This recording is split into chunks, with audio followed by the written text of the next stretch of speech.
I study at the University of Texas at Arlington. I'm electrical engineering major. I'm in my junior level right now. I will start my senior next year. And so I saw the flyer and I was like, let me check it out. Let me see if I can get in. And I came. It was the greatest thing I've done.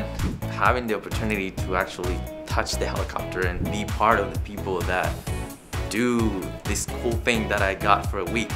This is very unique compared to those other places. You're not gonna do the same things that you do in some other place and what you do here.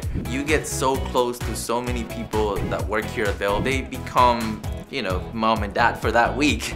I've been doing animations and now we're doing like integrations with computers that work on the aircraft. You wanna see where this goes to, you know? It's not just, yeah, let me just do this work for this couple months. No, now I wanna see where this simulation is gonna go. Now I wanna see what is it gonna turn into. I'm ready to touch different things and I try to fit whatever other teams want me to do on my schedule too. I'm probably gonna be coming back as a co-op in the fall. My name is Miguel Gomez de Franco and I'm an intern here at Bell Helicopter.